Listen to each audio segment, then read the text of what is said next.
Hello students, welcome to smart Galaxy. তোমরা যারা SSC জিডির পরীক্ষা দেবে তোমাদের জন্য এই ভিডিওটা। যারা এই বছর অর্থাৎ ফেব্রুয়ারি মার্চে পরীক্ষা দিচ্ছ তাদের জন্য তো ইম্পর্টেন্ট, পাশাপাশি 2024-এ যারা ডিসেম্বরের নেক্সট এসএসসি জিডিতে পরীক্ষা দেবে তাদের জন্য গুরুত্বপূর্ণ হতে চলেছে। কেন? কারণ যে প্রশ্নগুলো আজকে আলোচনা হবে সেই প্রশ্নগুলো হচ্ছে সেই সমস্ত প্রশ্ন যেগুলো এই বছর 2024-এ 20 ফেব্রুয়ারি যে পরীক্ষাটা হলো সেই প্রশ্নগুলো নিয়ে আমরা আলোচনা করব। প্রথম দিনের প্রশ্নপত্র কেমন ছিল তার একটা অ্যানালাইজ তোমরা নিজেরাই করতে পারবে প্রশ্নগুলো, এবং তোমাদের আইডিয়ার মধ্যে চলে আসবে যে প্রশ্ন ধরনটা কেমন হচ্ছে আর কোন কোন জায়গা থেকে প্রশ্নগুলো আসছে। আমরা যে প্রশ্নগুলো আলোচনা করব সেগুলো আমাদের যে স্মার্ট গ্যালাক্সি কোচিং সেন্টারে যে স্টুডেন্টস রয়েছে তাদের কাছ থেকে কালেক্ট করা প্রশ্ন।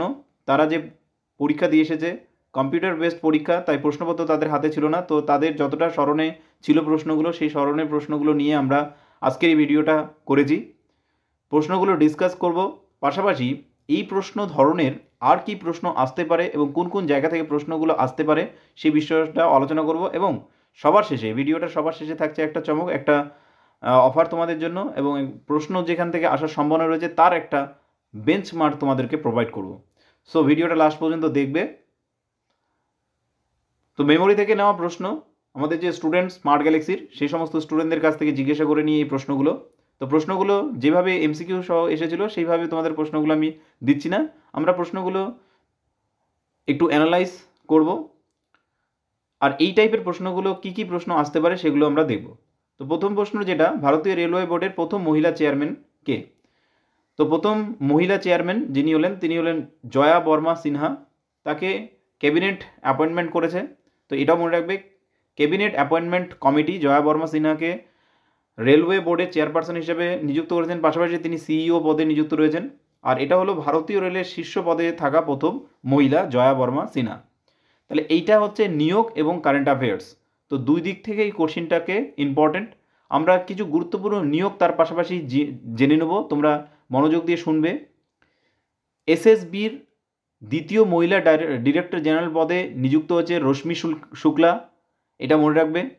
এসএসবির নতুন ডাইরেক্টর জেনারেল হলেন রশ্মি শুক্লা, এটা মনে রাখতে হবে। এসএসবি যেটা সেটা হলো সশস্ত্র সীমাবল, আর এটা স্থাপিত হয় 1963-তে, আর এর সদর দপ্তর রয়েছে নিউ দিল্লিতে। মনে রাখবে আমি রশ্মি শুক্লার নাম কেন বলছি, কারণ ইনি হলেন মহিলা ডিরেক্টর, তার জন্য এসএসবি অর্থাৎ ভারতের সশস্ত্র সীমাবলের মহিলা ডিরেক্টর পদে যিনি নিযুক্ত হয়েছেন তার নামটা আমি বললাম। এটা সবার পদে বললাম। তাছাড়াও আমরা অন্যান্য যেগুলো নতুন নিয়োগ হয়েছে সেগুলো মনে রাখতে হবে, যেমন ভারতের নতুন সিডিএস নিযুক্ত হলেন অনিল চৌহানজি। নীতি আয়োগ ভেরি ইম্পর্টেন্ট, আর এখান থেকে প্রশ্ন কিন্তু আসে, তো সো নীতি আয়োগটা ভালো করে মনে রাখবে।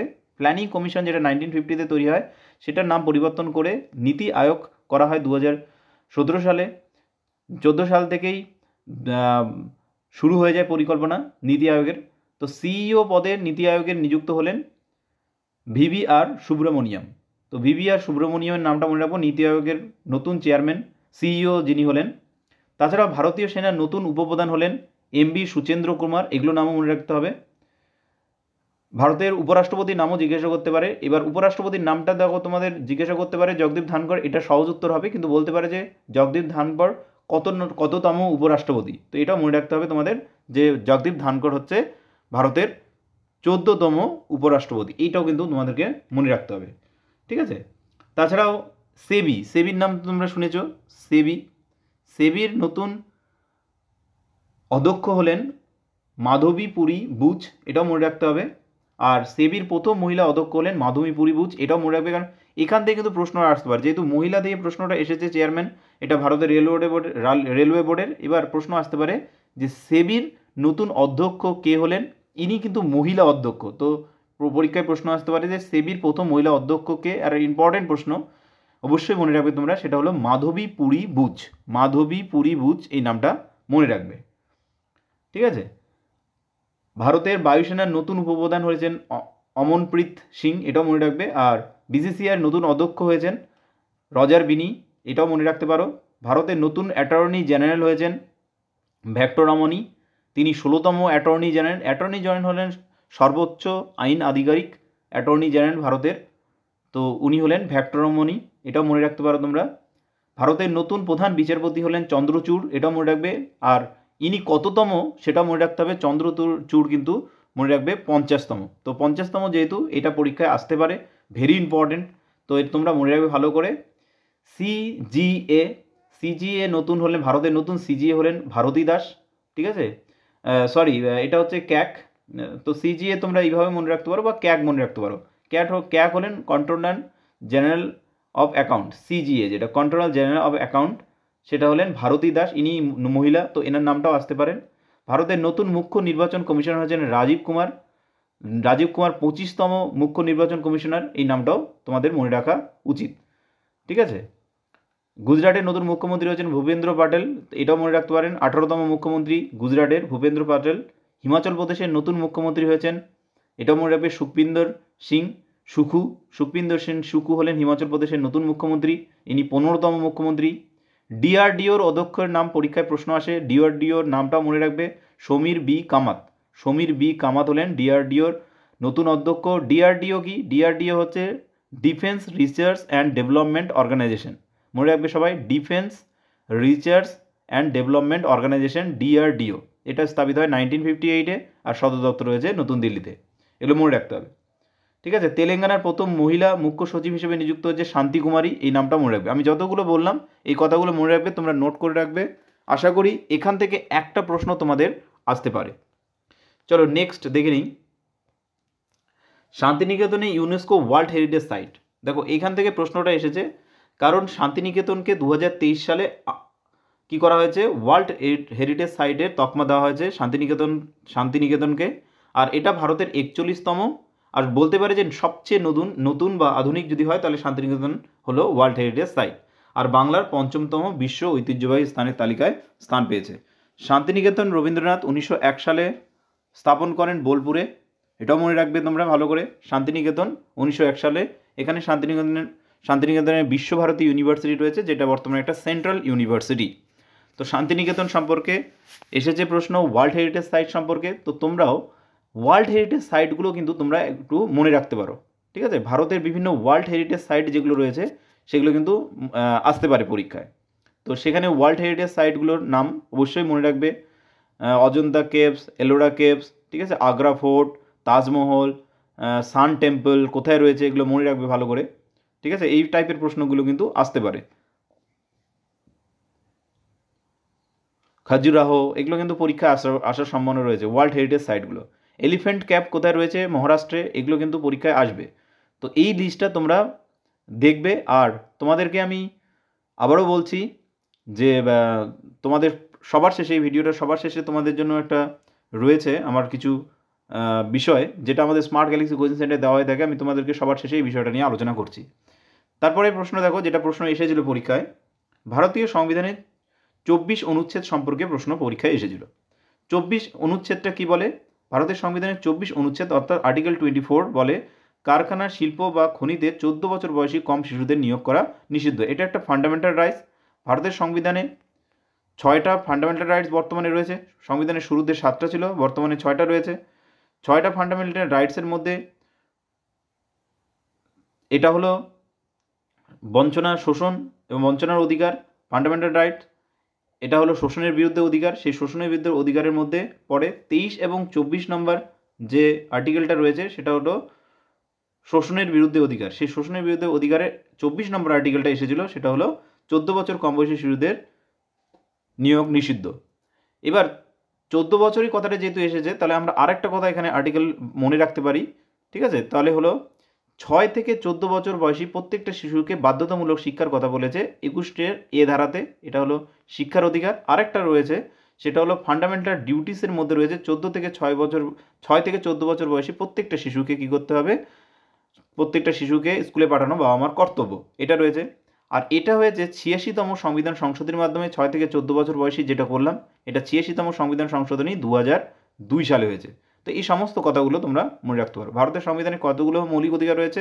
বর্তমানে 6টি মৌলিক অধিকার রয়েছে, ঠিক আছে। তো এই মৌলিক অধিকারগুলো মনে রাখতে পারো, লিস্টটা পড়ে নিতে পারো। আরেকটা প্রশ্ন এসে দেখো, ভারতের সংবিধানে 34 অনুচ্ছেদ সম্পর্কে প্রশ্ন এসেছিল। দেখো ভারতের মৌলিক অধিকারগুলো বর্ণিত হয়েছে ভারতের সংবিধানের 3য় অধ্যায়। মৌলিক অধিকারগুলো কোথায় বর্ণিত হয়েছে? 3য় অধ্যায়। কত থেকে? 12 থেকে 12 থেকে 35 নং ধারা অনুযায়ী 12 থেকে 35। এবার আমাদের যে 6টা মৌলিক অধিকার কথা বলছি সেটা কিন্তু 14 থেকে স্টার্ট করে 32-এ শেষ হচ্ছে।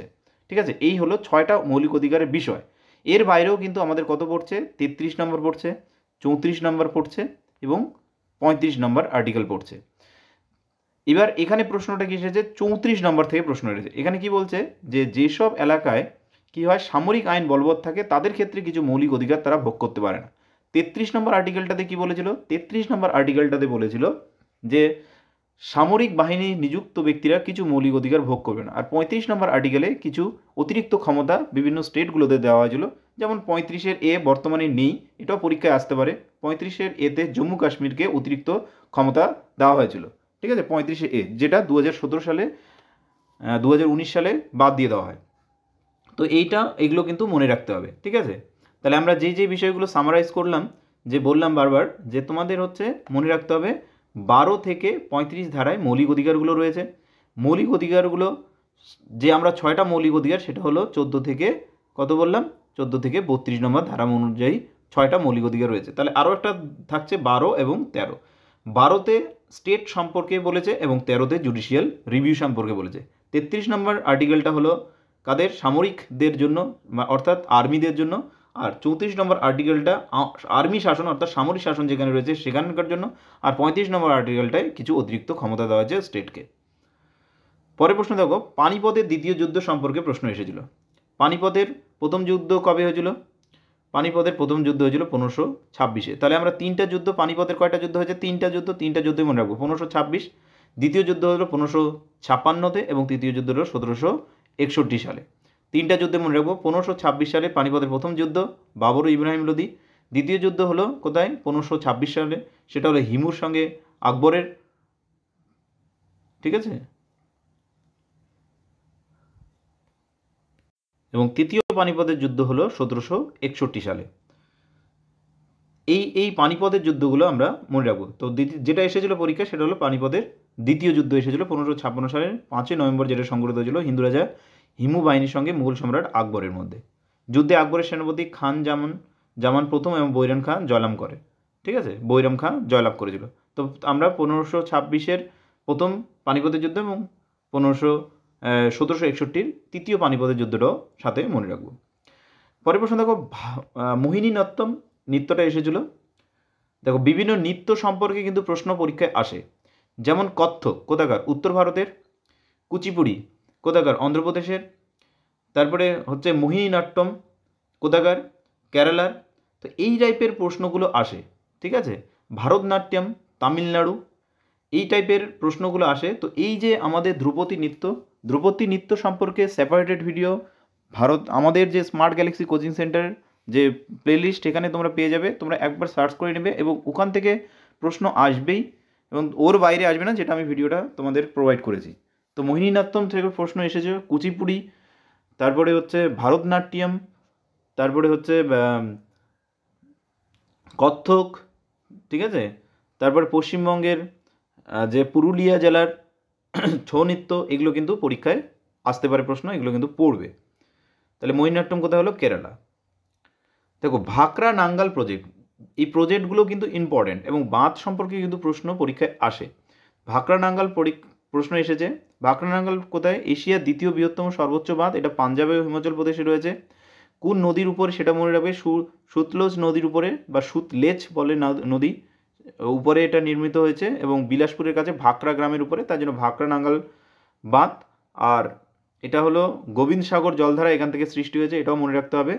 তাহলে কোথায় রয়েছে ভাকরা নাঙ্গাল বাঁধ, কোথায় রয়েছে এটাও মনে রাখবো আমরা, কোথায়, পাঞ্জাবে রয়েছে। ঠিক আছে, ভাকরা নাঙ্গাল বাঁধ পাঞ্জাবে রয়েছে, পাঞ্জাব প্রদেশে রয়েছে। বাঁধ সম্পর্কে কিন্তু বিভিন্ন বাঁধগুলো সম্পর্কে কিন্তু পড়ে নেবে তুমি। শিখদের দশমতম গুরু সম্পর্কে প্রশ্ন এসেছে। শিখদের 10তম গুরু কি, গুরু গোবিন্দ সিং শিখদের 10তম গুরু। শিখ গুরুদের শেষ গুরু তিনি ছিলেন এবং 1708 সালে তার মৃত্যুর আগে তিনি শিখ ধর্ম গ্রন্থ সাহেবের ভবিষ্যৎবাণী ঘোষণা করেছিলেন। তিনি ছিলেন তেগ বাহাদুরের পুত্র এবং খালসার প্রবর্তক। পরীক্ষায় প্রশ্ন আসে যে খালসার প্রবর্তকে তিনি হলেন গুরু গোবিন্দ সিং। আমরা একটু সমস্ত গুরুদের সম্পর্কে পড়ব। গুরু নানক ছিলেন প্রথম এবং তিনি শিখ ধর্মের প্রতিষ্ঠাতা গুরু নানক দেব।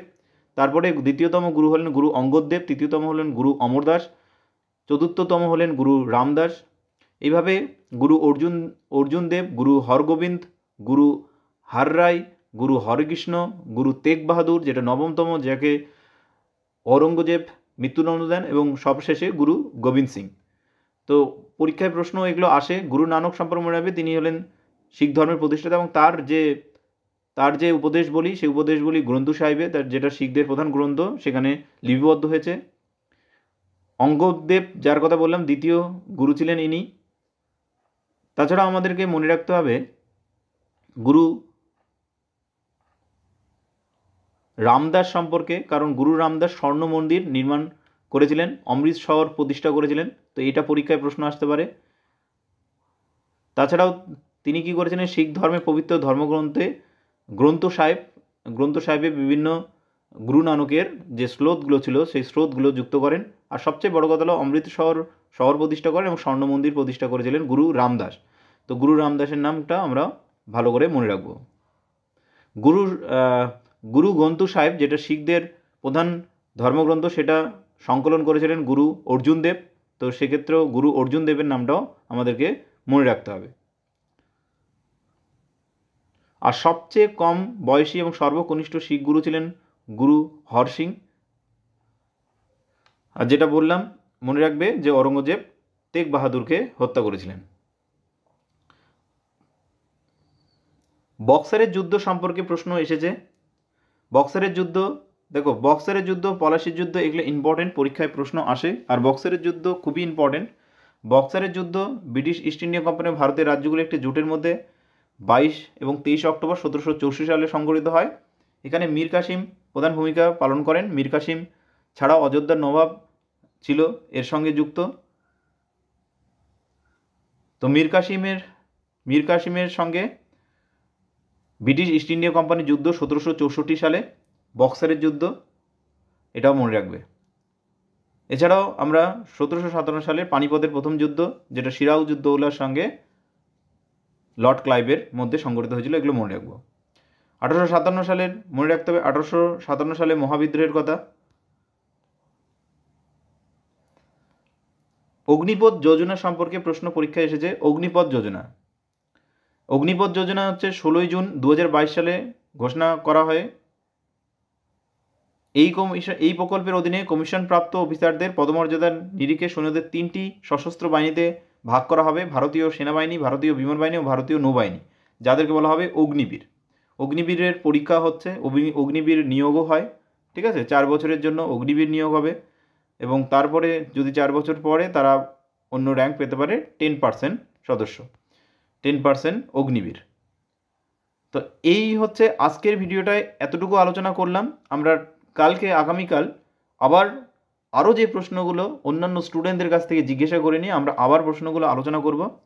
তোমাদের যেটা আমি বলছিলাম, আমাদের যে স্মার্ট গ্যালাক্সি কোচিং সেন্টার রয়েছে, সেখানে আমরা যে স্টাডি মেটেরিয়ালসগুলো প্রোভাইড করে থাকি, সেই স্টাডি মেটেরিয়ালসগুলোর মধ্যে দেখো আজকের দিনে যেসব প্রশ্নগুলো পরীক্ষায় আসছে, সেই সমস্ত প্রশ্নগুলোকে এক জায়গায় করে লিস্ট করে তালিকা তৈরি করে এবং চার্ট আকারে আমরা কিছু স্টাডি মেটেরিয়ালস বানিয়ে থাকি আমাদের স্মার্ট গ্যালাক্সি কোচিং সেন্টার ছাত্রদের জন্য, যেটা এখন আমরা সবার জন্য উপলব্ধি করছি।